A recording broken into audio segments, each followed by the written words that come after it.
Alhamdulillah. Baik, untuk jemaah yang baru bergabung hari ini kita sedang membahas tema nikah jangan main-main. Nah Ustaz Syam, mohon maaf nih, banyak pasangan suami istri yang mohon maaf ternyata setelah menikah baru tahu bahwa mereka itu beda mazhab.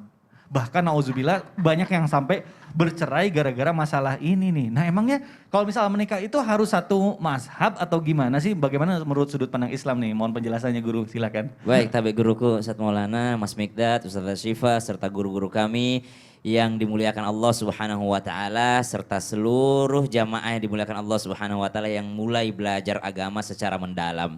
Karena akhir-akhir inilah kita baru mengenal yang namanya ada dibilang beda mazhab sebenarnya. Kalau orang tua kita yang penting dulu ngaji. Gimana suamimu? Ngaji nggak? Ngaji. Sholat di masjid nggak? Sholat. Alhamdulillah. Nggak peduli mazhabnya apa segala macam. Tapi sekarang ini semakin lama ya semakin berkembang teknologi, semakin orang belajar Islam, semakin orang belajar agama, justru semakin melihat perbedaan. Sayangnya kadangkala perbedaan ini malah jadi pertengkaran. Padahal perbedaan itu adalah rahmat kata baginda Nabi SAW. Dalam Al-Quran Allah Subhanahu wa taala berfirman, ba'da naqul a'udzubillahi minasyaitonir rajim.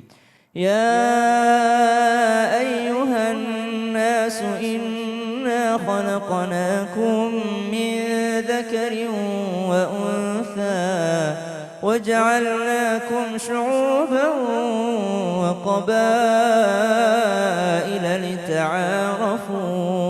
Inna akramakum 'indallahi atqakum. Wahai manusia, kalian diciptakan berbeda lah ya. Berbeda suku bangsa, bahasa dan segala macam. Berbangsa-bangsa. Untuk apa? Kalian saling kenal mengenal. Lita'arafu, arafa, saling meninggikan sebenarnya. Jadi kalau kita berbeda mazhab, bisa saling meninggikan ya. Yang penting tidak menjatuhkan mazhab yang lain. Kalau ditanyakan sah nggak pernikahan beda mazhab? Sah. Tetap sah selama syarat-syarat pernikahan yang diikuti pada saat nikah itu sesuai dengan syarat yang diminta orang tua perempuan misalnya ya, atau yang ditentukan oleh daerah setempat. Oh kita di sini pakai Syafi'i, maka semua dipakai tentang mazhab Syafi'i. Karena ada juga mazhab yang lain yang mengatakan nggak perlu wali misalnya, atau nggak perlu ini, tapi kita melengkapi persyaratannya. Insya Allah sah selama semua persyaratan nikahnya sudah ada, rukun nikahnya ada. Adapun misalnya efeknya ke belakang ini repot nih Mas Mikdad. Iya ya. Dari subuh sudah berantem ya.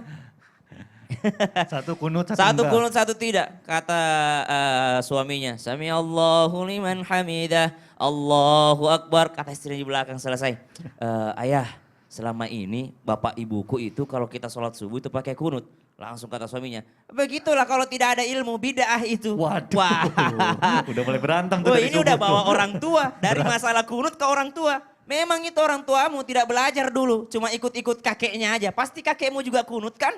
Nah itu tidak ada ilmu, itu bid'ah itu, subhanallah. Bagaimana tidak terjadi perceraian kalau begini? Betul. Anak lahir, satu istrinya, ayo adzankan ayah, adzankan. Tidak ada itu dalilnya mengadzankan bayi. Yang ada itu ditahnik. Wah subhanallah, dari lahir bayi sudah berbeda pendapat. Ada berantem, padahal semua bisa ada jalan tengahnya. Perbedaan mazhab bukan masalah yang membuat orang harus berpisah. Adapun ibu-ibu sekalian jamaah yang dimuliakan Allah Subhanahu wa taala, tanpa bermaksud menggoda ataupun mengajari, jikalau terlihat kecenderungan pasangan kita mengikuti pengajian, lalu ternyata berbeda dengan kita, dukung pengajiannya.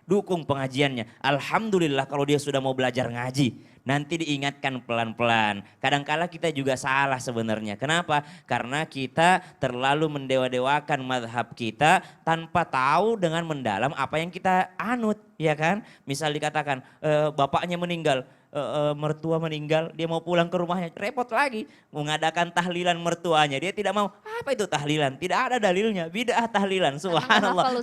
Berantem lagi. Karena hafal tahlilnya. Gimana? Karena nggak hafal. Karena nggak hafal tahlilnya, subhanallah. Maka perbedaan ini mungkin dianggap sepele, sah-sah, tapi bisa jadi permasalahan besar. Maka saran buat orang tua yang mungkin punya anak gadis, sebelum menikahkan ditanya dulu, bagaimana pengajianmu, apa yang kau ikuti, bagaimana gurumu, kalau kami di sini begini. Kalau kita bisa saling menghargai, saling memuliakan, lanjut. Kalau kita tidak bisa saling menghargai, maka jangan lanjut. Masya Allah. Nah itu baiknya komunikasi di awal Betul. dari kedua belah pihak. Iya dong. Karena memang meskipun kita bilang ya bisa aja tapi memang berat. Berat. Pasti berat, makanya lebih baik di awal. Dan toleransi, kalau misalnya sudah terlanjur berbeda mazhab, mungkin itulah perdalam lagi ilmunya supaya toleransi kita semakin besar Paling lagi. banyak itu Mikdad Iya. sebenarnya masalah nyentuh batal wudhu itu. Nah itu dia. Ya suami istri. Kok batal wudhunya kan suami istri gini. Beda Berbeda- lagi beda pendapatnya lagi, ya panjang berantem lagi, Masya Allah.